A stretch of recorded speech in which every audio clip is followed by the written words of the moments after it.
Tara, silipin natin yung mga bagong pinta ni Ryan Francisco Caslib. Ayan. Ganda po ng pininta niya ngayon at dadalhin niya sa SM Tungko. Ang totoo last Monday pa to. Kaya lang, ngayon ko na lang natatrabaho na. Kasi inuna ko yung mga nakaraang mga na-save kong video.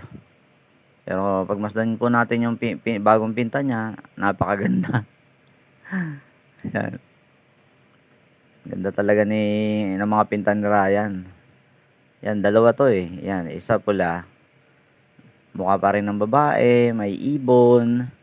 Tapos yan, tinitigan ko may puso. At ayan, may mga paru-paro, something. At nang kinakausap ko nga siya kanina, ayan, pinipinturahan niya naman yung likod nung box type canvas ba yon? Kung tawagin, nakalimutan ko. Ayun, mag-aano kasi sila dyan ng actual painting sa pinipintahan niyan. Na yan. On the spot painting, kumbaga. At pag natapos nga daw ho yan, i-donate niya na sa SM Tungko. Grabe, no?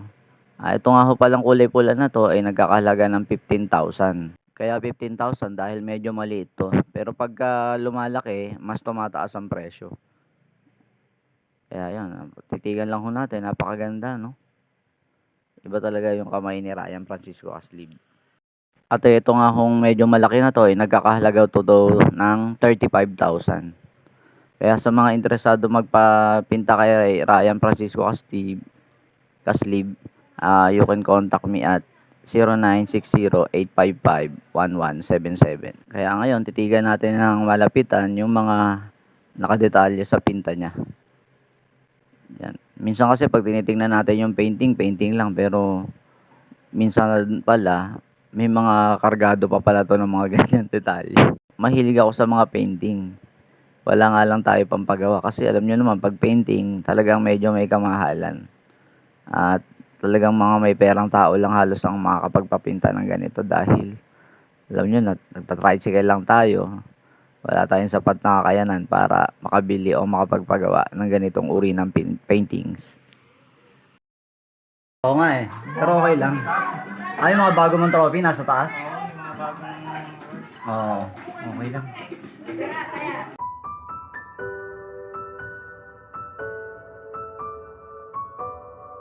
Sa mga painting ni Ryan, hindi ko picture yan ha. Painting daw talaga yan. May naglantaw na, di ba? Grabe. Oh, ito yan. Nakita ko yan noon. Oo, yan yun, di ba? Oo, Tingnan, nakita ko naka-frame to. na Oo, siya. nakita ko yan. Pinaparawan ko pa sa dulo. Oo. Naka-frame lang. Ganda naman. Yan. Grabe, ang gaganda. Naka-frame. Grabe. Ayan, yan yung buo. Yan ang kagandahan talaga ng cellphone niya, oh. Diba? Walang bounce yaw. Walang shaky, walang bounce. Yan po. Sa Cavite po. Cavite to? Right? Silang Cavite. Silang Cavite. Sa isa. Alta Veranda TV. Grabe yan yung client niya.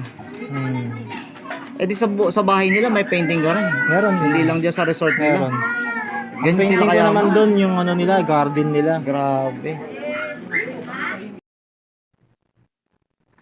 Yan. Itatakbo na ni Ryan yung box type canvas daw. Ayan, magpe-paint kasi sila dyan ng on the spot painting. Bukas na yon, bukas. Oh, yeah. Ayun, bukas na. Bukas din Yan.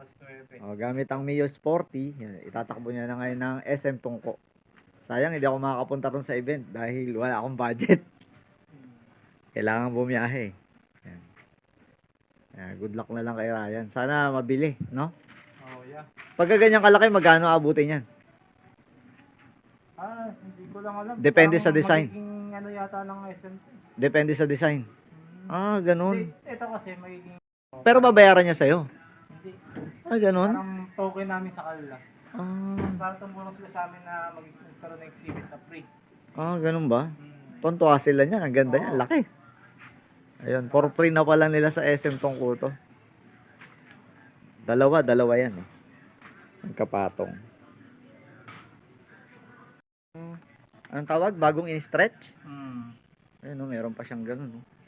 Ano naman to? Tinik ng ni Jesus Christ? Ganun ba? Tapos ito? Parang ano siya, isang babaeng ano, Ganun. Tapos ito isa? blooming. Ah, nakita ko na ba to?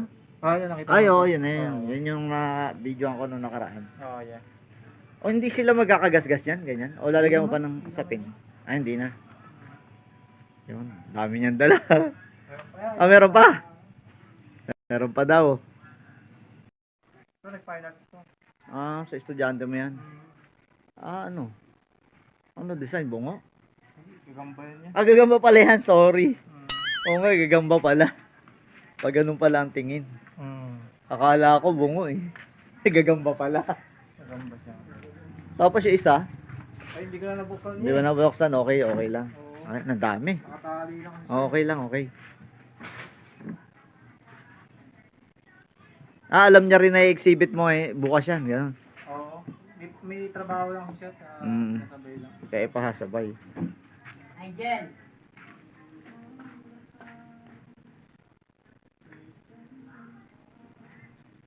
Biodis maze.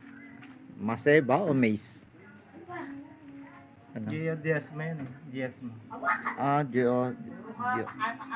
Ah, Diosma? Basa? Diezma. Ah, Jesma. Ganun pala basa niya. Oh, Diosma. Pangalan niya, walang apelyido. Hindi, yung Diezma yung pinili ko. Ah, okay. May nag-ano pala. Nagulat ako rito. Gagamba pala to. Nangingamba. Hmm.